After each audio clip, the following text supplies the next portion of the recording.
Association presented by Caesar Sportsbook. MJ Acosta-Ruiz here with Robin Lopez and our resident coach, David Fizdale. Okay, New York Knickerbockers. Oof. Getting it done. What a way to cap off the second game and at the Garden. Let's get you right to the highlights from a spicy Game 2 over at the Mecca. Welcome to New York. Oh, man, they're shutting it down out there. Is that a neon chain that guy was wearing? I mean, yes, of course. Why wouldn't it be? Get your little meditation on, Jalen. I get it. First quarter. Come on, Cat. What a finish. Little finesse. I mean, James Harden got to give him more resistance than that. Sorry. That's if you want to win and you want to go to the finals. Right. Yo. Here he comes again. You got to show it. Yeah, playing with urgency there. Towns 13 points in the first half. Under 3 to play. Here comes Mobley. How you attack? He had 10 in the first quarter. All right, clock winding down. Ooh. We're going to need more of that. Spider beating the buzzer there. All right, second quarter. Bridges. I love how he's just gotten, locked into just being a winning player and not worrying about scoring, not worrying about any of that stuff. Oh, the beard. Knocks down a 3. 12 first half points for Harden. All right, man. Game tied at 45. That man. What did you call him, Coach? Didn't you say he was the X factor? Yep. For the postseason? That dude, he can swing a series in a heartbeat. He's a winner. Yeah, he was just getting started there. Brunson to Hart again. Asking Hart to beat him? Yep. Well. Celebrity Row, living it up. By the way, Brunson, 2 points in the first half. The Knicks took a 4-point lead into halftime. So, third quarter now. All right, Brunson, start heating up, my man. Deep-ish. Deep-ish, very much so. Qualifies. He is ridiculously good. Yeah, here we go. Just woo! Dancing. Ballroom dancing on him. It was a slow burn, as Mike Green would say, a Brunson burner. Genius. How good is if Green? you will. I mean, so good. Midway through the third. This Brunson-Hart connection is very good. What's confounding is there's nobody next to him even like 3 seconds after he catches the ball. Right.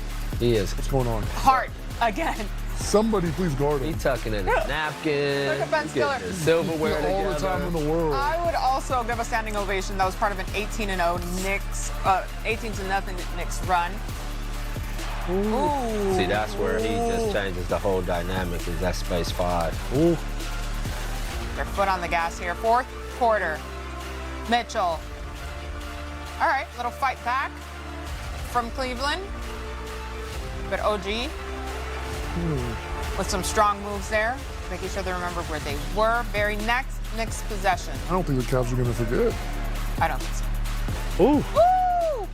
Bridges for 3. He's also on fire tonight. Can't be giving up corner threes. No. But all of these threes are wide open. I mean, seriously, they like looking at the ball. They're getting the laces together. I would knock those down, Coach. Josh Hart. Right, all that time. I know you would, big fella. A playoff career high for Josh Hart, I believe 26 points. Oh, victory and a statement. BK. For the Bernard Knicks. King, baby. Bernard It must have been King. Method Man at halftime. The Knicks won 109-93, the final. At least for us here in the green room. All right, the Knicks have won 9 consecutive playoff games. Jalen Brunson scored 17 of his 19 points in the second half with a playoff career high, 14 assists. Josh Hart recorded a playoff career high with 26 points. Cleveland now down 2-0 in this series. Here's Josh Hart after his big game. Josh, after not playing much down the stretch in Game 1, just how good did this game feel you tonight? 26 points, playoff career high. Yeah, man, it felt good. The thing I'm most happy about is I started 0 for 3 or 0 for 4 from 3, and I just kept shooting. I'm putting the work in, and I just got to go out there and play with confidence, so it felt good. What was your mindset when they just kept leaving you open to shoot? Yeah, I mean, I knew that's what the game plan was going to be, and that's just been working. In the gym with Joe, Peter Patton, our shooting coach, just getting reps, so I'm just trying to make sure, shoot the ball with confidence and, just believe in my work. You heard the ovation from this crowd when you left the court, And after game one, you said you didn't like not playing down the stretch, but you would do whatever it takes for this team. What is it about this team that makes you say that? Because a lot of people can say that, but they don't really mean it. What is it about this team that makes you say that? I think it's just the character that we have of the guys in the locker room. For me, I said it for years, man. I'm a servant to these guys. You know, I'm big in my faith. I pray for humility all the time, and I really feel like I don't have an ego. That got burned down my heart a long time ago, and I'm out here to serve these dudes. 2-0 series lead heading to Cleveland. How do you pack this up and take it on the road? We can't be happy with, you know, being up 2-0. This team was just down 2-0 last series. They came back, so we got to go out there. We know they're going to have a sense of urgency, a sense of desperation, and we can't just match it. We have to exceed it. So we got to learn from film tomorrow and get ready for a tough one. Thanks, Josh. We'll see you in Cleveland. Dan, when you guys scored 27 points in the first quarter and didn't reach that number in the next three, why do you think you struggled offensively tonight? We didn't shoot the ball well. I thought we had a lot of good looks. Good looks from three. Good looks at the rim. I thought our process was right. Took care of the ball. Offensive rebounded. I think wasn't a great shooting night. At the end of the day, you got to put the ball in the hole. Tonight we didn't. What do you think you can do to get the bigs more involved? Yeah, get it to them in the pocket more, in the pick and roll. But they, it's a little bit like they're sucking in. They're in the paint, and I thought we did a great job hitting the perimeter guys.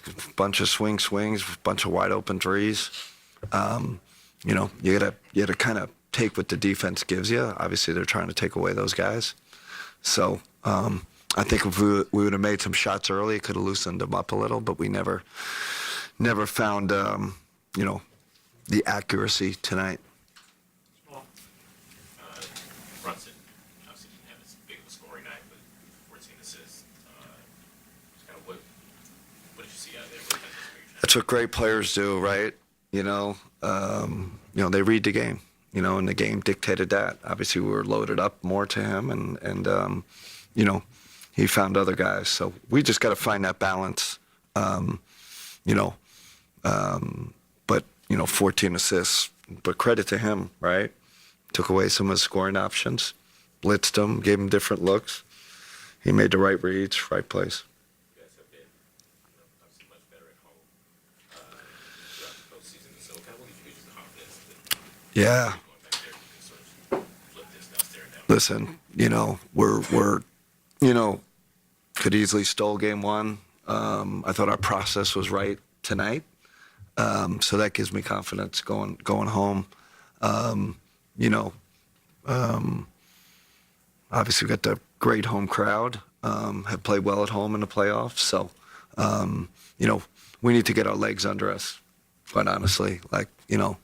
We know their rest advantage. So, getting home always helps with that.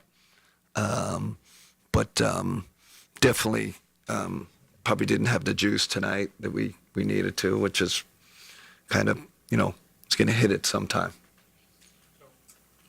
To that point, you agreed with Lisa at halftime that you didn't think Donovan was moving quite.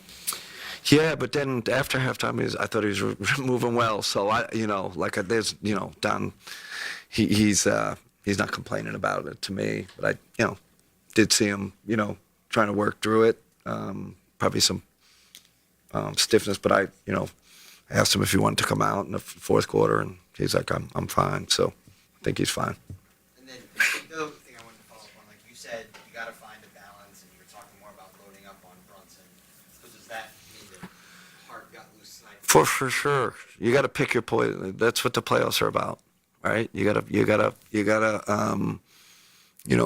kind of pick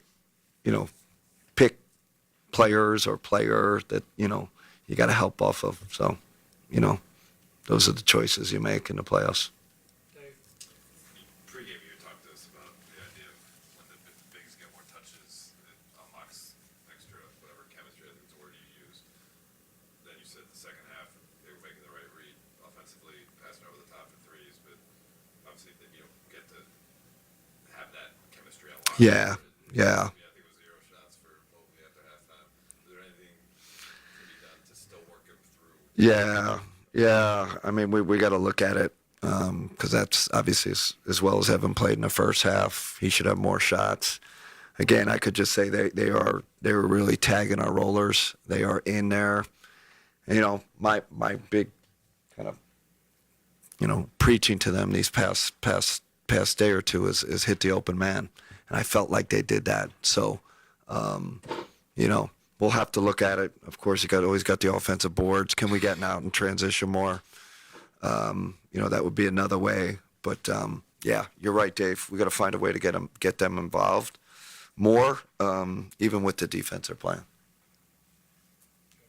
All right, so the Knicks take care of home court and go up 2-0 in the series. Tonight's hero for New York, as predicted by Coach, Josh Hart, who continually made the Caps pay for leaving him open, making 5 threes. The game was only Knicks up at 4 at halftime, but the Knicks really pulled away in that second half. They knew they had to really create even more space with this Caps team, Coach. But yeah, you called Josh Hart the X Factor before we even got into the postseason. You knew he would be a crucial piece. Why was that?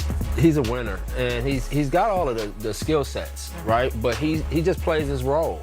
But when the game asks him to score, he scores. If the game asks him to rebound, he rebounds, defends. He gives you whatever the game needs. And, you know, tonight they kept leaving him open. And although he started off 0 for 3, he's not the kind of guy that lingers in the past.